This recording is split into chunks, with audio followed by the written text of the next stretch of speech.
Welcome to the Festival of Storytellers.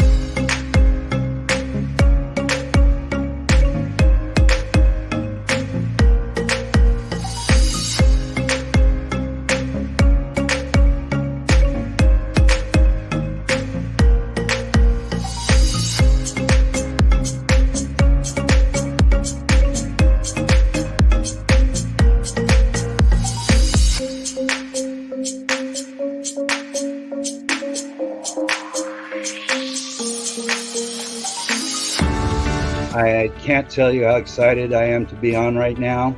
It's been a couple of weeks of excitement getting prepared, and I've done a lot of things in my life, but this has got to be close to the top. Thank you, Reader's Magnet, and thank you, John, for putting this forth and taking the chance on our authors in presenting this out to the world. I've enjoyed this immensely, Joanne. Ellie, so have I. Thank you for who you are, and thank you, Reader's Magnet. You all are beautiful, and you've worked so very hard, and we are blessed. We are. I thank everybody that's involved with this process, because we know writers need readers and writers need publishers. We thank Reader's Magnet and everybody that's involved. I love Reader's Magnet. They say, we share your stories with the world.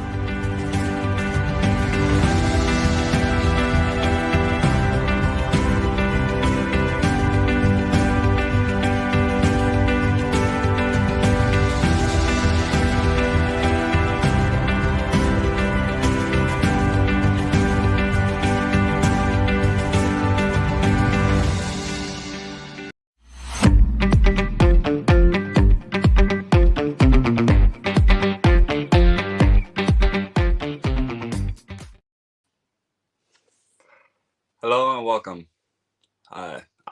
I am Charles Gates Jr., author of From Darkness to Light, A Sinner's Memoir, and a book of poetry, Darkness Before the Dawn. Now, yesterday on my live stream, I spoke about my near-death encounter and the beginning of my story, which is based on my life, my crazy, wild life. I giggle because I know that's an understatement. So today I'd like to kind of focus on the other times in my life where I felt like I was at the end, and there was no escape, but Christ broke me out of that darkness, out of that place, and not just salvation, but in areas of my life that tried to choke me. And it was before I even really knew him. So it's crazy to me to look back on, to see how far I've come. But without further ado, so after my near-death encounter, when I was 16, but it was like 2 weeks before I was 17, so still a late teenager. I was fighting for my life. I saw several angels. One was sent to heal me of a blood on my brain that was forming a clot, and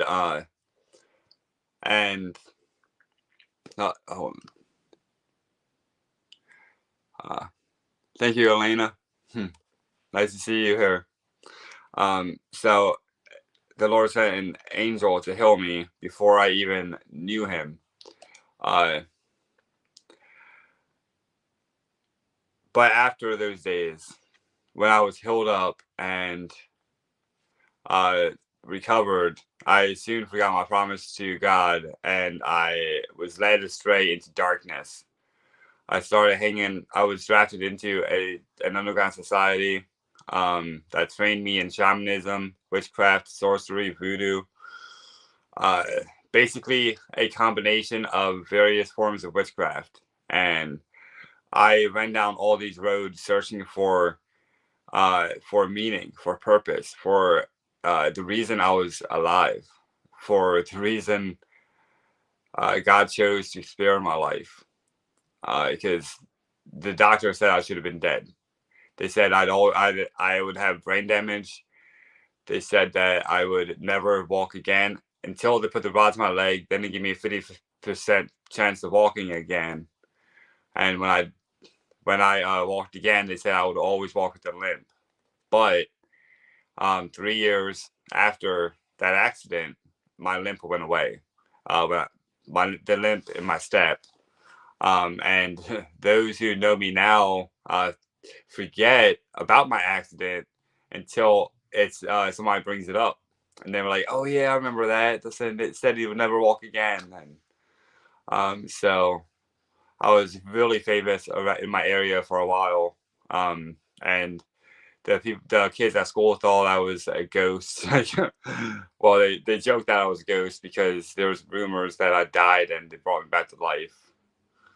But I don't think I actually died, but that's besides the point. But there have been many instances throughout my walk, my search for God, that I did almost die. I'm not just myself, but those close to me. And you could really see the war raging between the angels of God and the angels of Satan over my soul and over the souls of those that I love, which is highlighted in my novel. Again, it's From Darkness to Light, A Sinner's Memoir by Charles Gates Jr. And a quote on the front cover says, "Though your sins are like scarlet, they shall be as white as snow. Though they are red as crimson, they shall be like wool." That's from Isaiah chapter 1, verse 18. So, moving forward from that time in my life,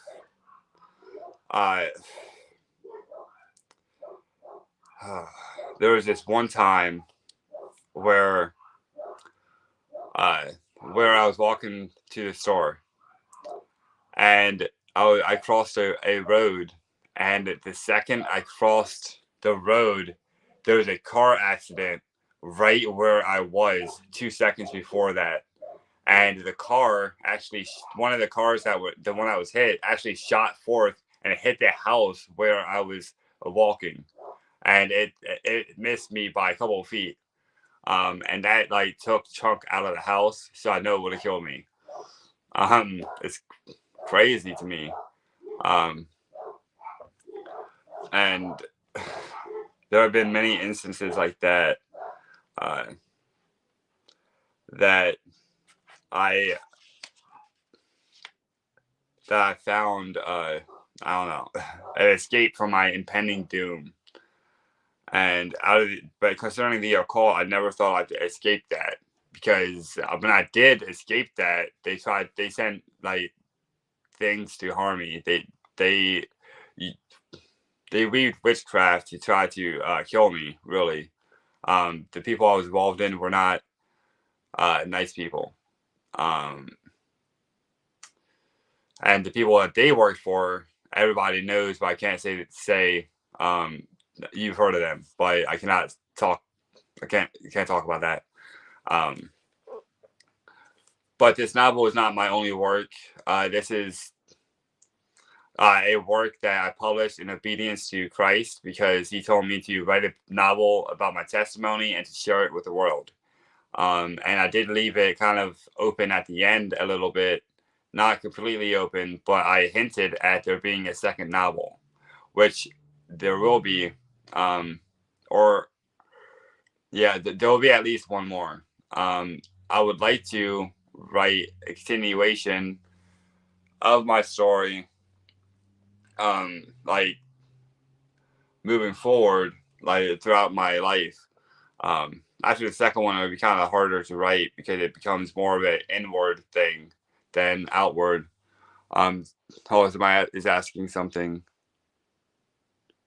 Okay, Fairgoer says, what was the hardest part of your journey of healing?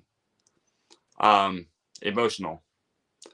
The hardest part of my, I'm I referenced my physical healing, so I'm sure that's probably what you're talking about.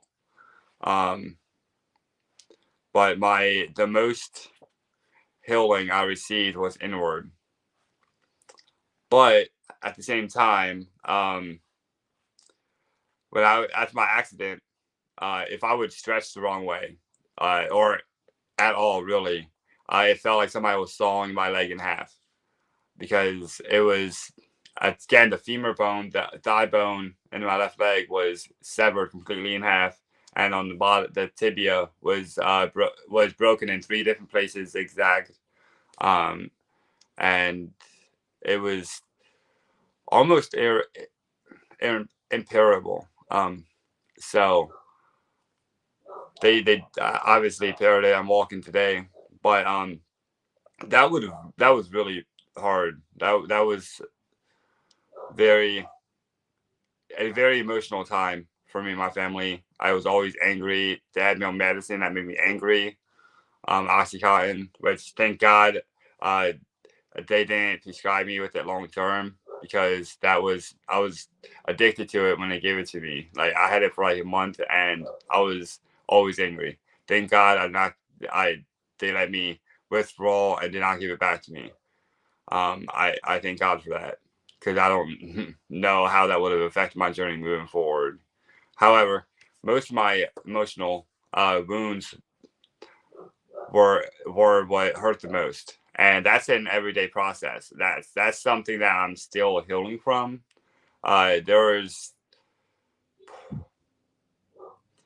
When you are targeted by an organization that seeks to destroy your soul, to distort your mind, to really mutilate your heart, and bend you to their will, in mental, emotional, physical, and spiritual abuse, that causes trauma that doesn't heal in a day.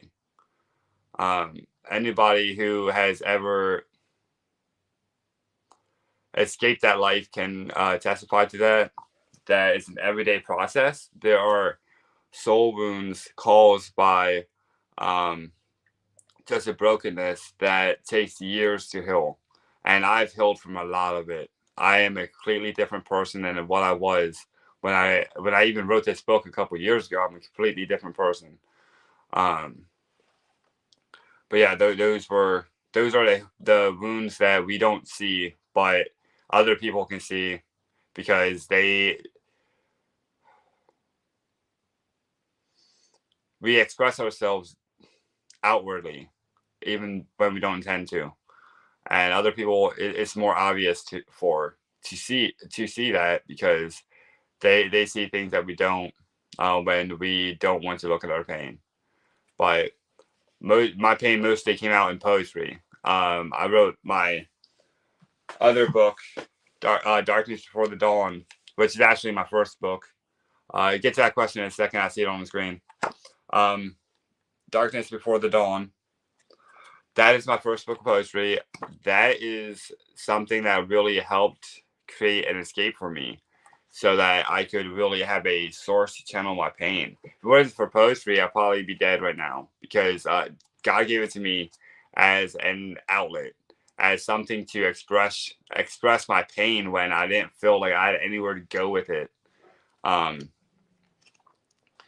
So now I'm gonna check this question quick.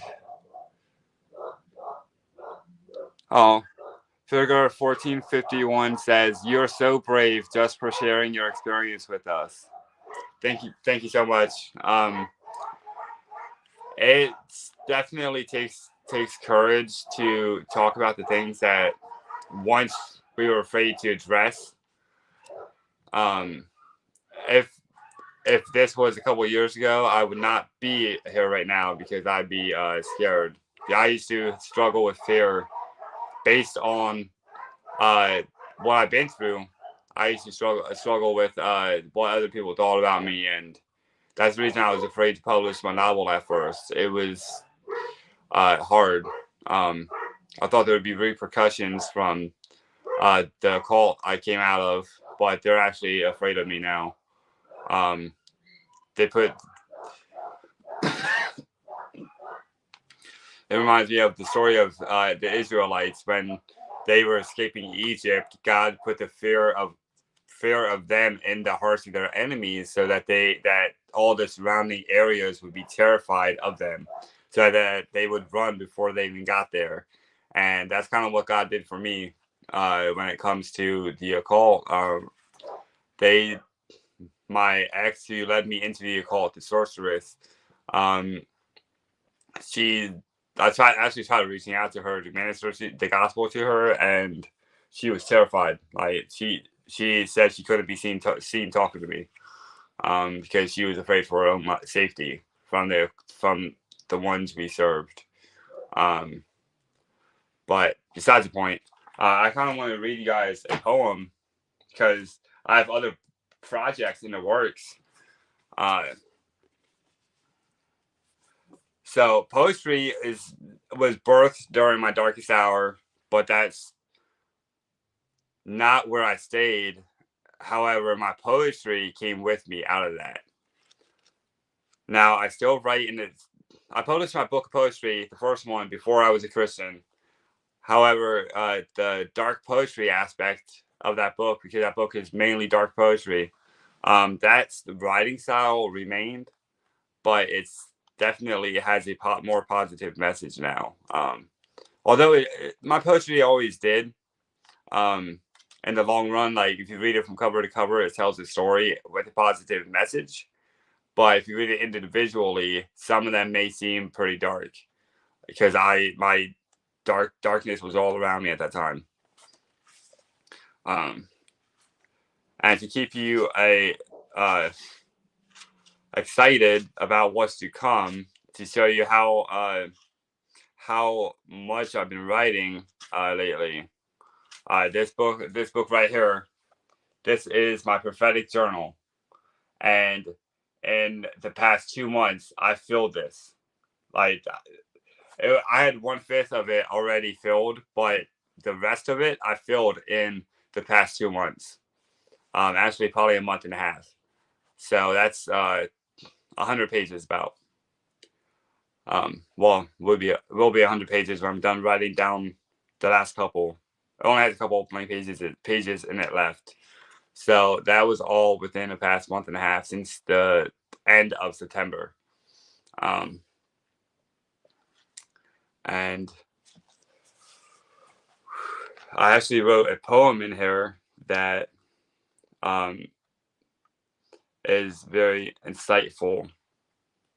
So the way that my second book of poetry is going to go is I actually speak about things that I did not do in my first book. Because in my first book of poetry, I was really emphasizing on what I was going through in that moment. But now, since I've healed from a lot of that, I was able to, in the second book of poetry, go deeper into it. I was able to address things that were harder for me to talk about before. That became easier for me after I healed from it, because it didn't. They were a trigger for me, but now they're not. So I gotta find it. I have so much stuff in this book right now. I know for a fact I wrote it in here. I've read it like 5,000 times. Yes, I read my own poetry all the time. That's how I get better at poetry. I actually went back and I remastered my first book, and I will be republishing that when I find a traditional publisher. If you're a publisher, I need a publisher. If you are I'm never publishing through self-publishing again. Nothing wrong with that. But self-publishing is just a lot harder when it comes to marketing. I need more resources and kind of like an engine behind my work. So, come on.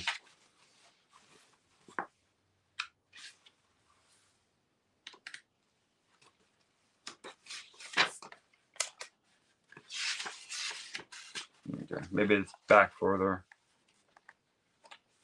Oh, it was. It was back further. Imagine that. Wow. Okay. Okay, so in my second book of poetry, I really emphasize about my childhood. I show the reader how I got to the point in my first book of poetry, how I got to that point and what happened after it, and what I was going through and feeling during it, during my conversion, and how it really felt. It was as though I was dead and now I'm alive. That's the difference in my life right now. And Jesus is the reason for that. But this poem is called Mystery in the Night. Let me get a drink of water real quick.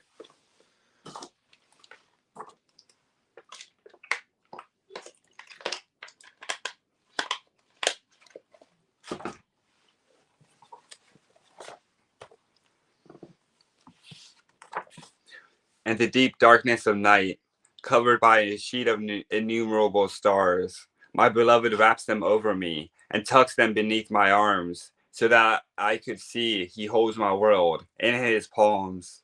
They are covered with my scars. On my tattered walls, his name is carved in the places where my bullies left their marks. He embraces my heart until rest lulls over my eyes. Beside my small flickering nightlight, I heard a gentle whisper that brought me delight.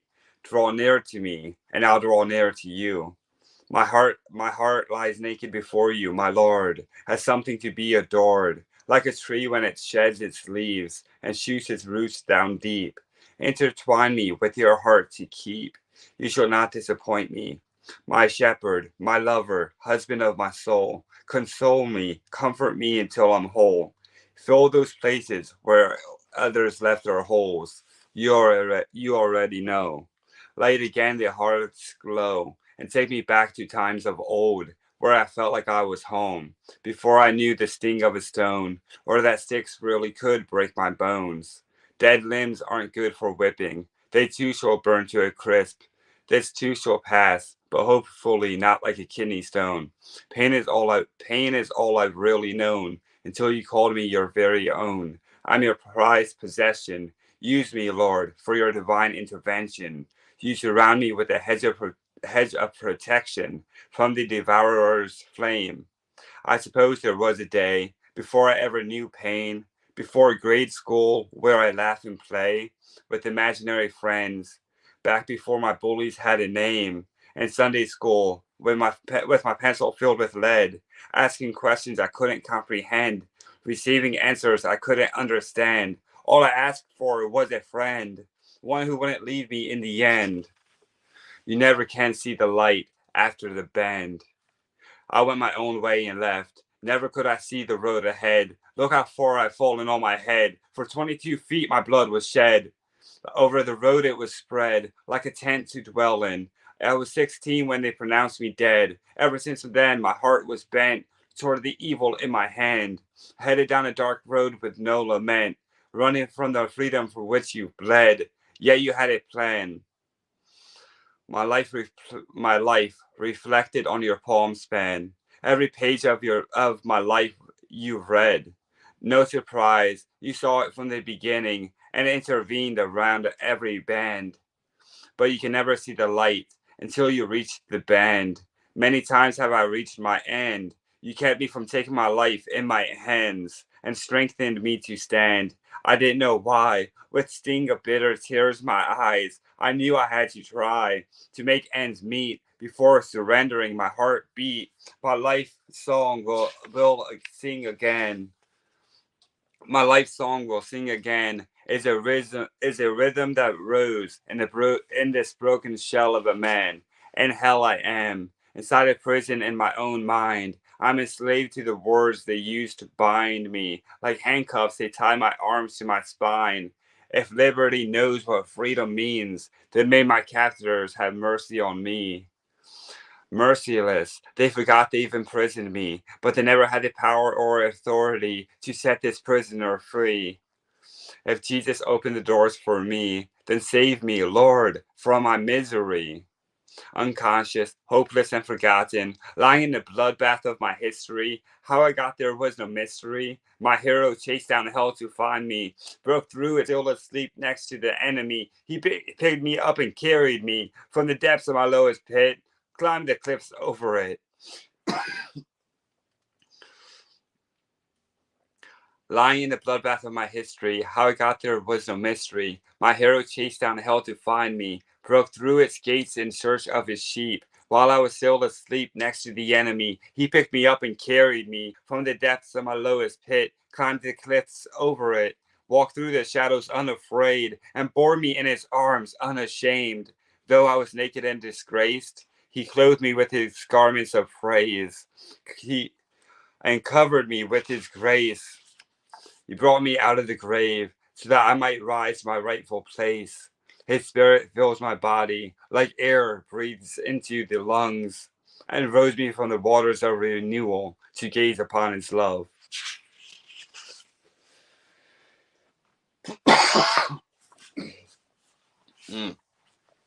Sorry, I ran out of honey, so my voice is a little dry right now. Thank you, Elena. Yeah, it's yeah, I have dry throat right now. It would have sounded so much better, but I appreciate you.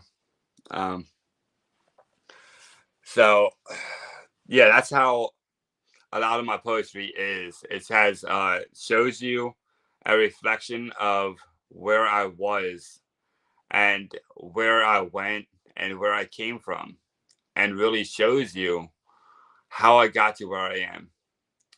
It doesn't just tell you, oh, this is where I was and this is where I am now, or no, it takes you on a journey with me. Those who have read my first book of poetry, here's a fun fact. There was this time, I used to be a CNA, certified nursing assistant, because I wanted to serve people who could never repay me. I'm not a CNA anymore, but I was at that point in my life. And my friend, one of my co-worker friends, she found out that I was a published author, and she had loaned her my book of poetry.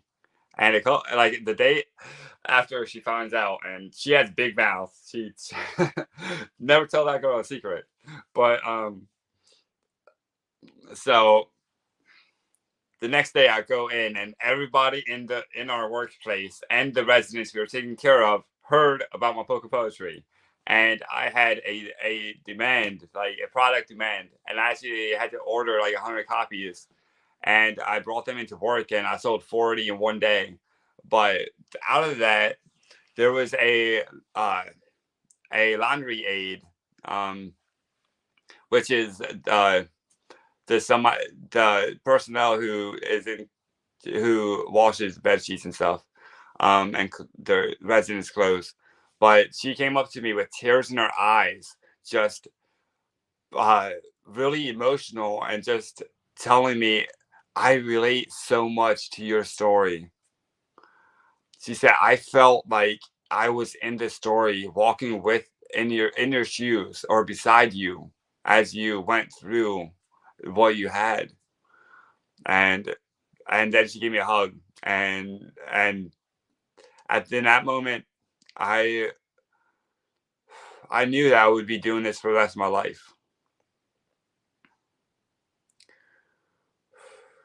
Because it's not about a name. It's not about it's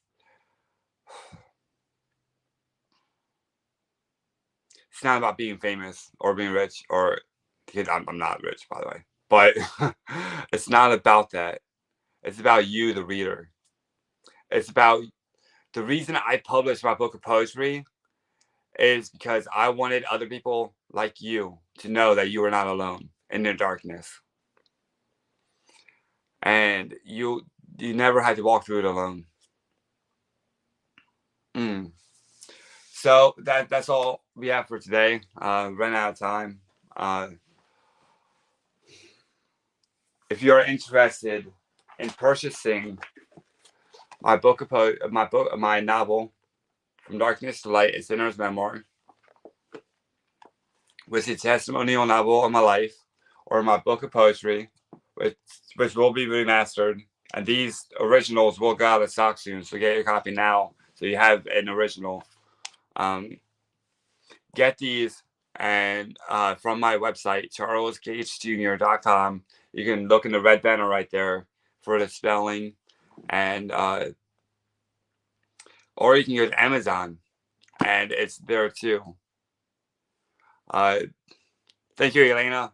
Tomorrow I'll be going live with my friend Wesley, and him and I are resharpening one another, and it's very, very powerful. Maybe I'll get him to sing you a song. Yeah, he's a heavy metal artist. He's awesome. Speaking of Wesley, go to his author booth and check out his testimonial novel, Immortal Martyr. This book is powerful. This man he's the real deal. I love him like a brother. He'll actually be here in person tomorrow. But yeah, so charlesgatesjr.com. And if you want to know more about my life, hit the media tab on my website, and you'll be able to listen to actual radio interviews that I was a part of, that I was featured in. And those are really powerful. Those are, yeah. If you like this live, you'll like that. But yeah. So join us tomorrow, same time. I'll be with my friend Wesley, and it's going to be good. Okay. Until then, God bless you. Be blessed and stay blessed in the name of the Lord Jesus Christ.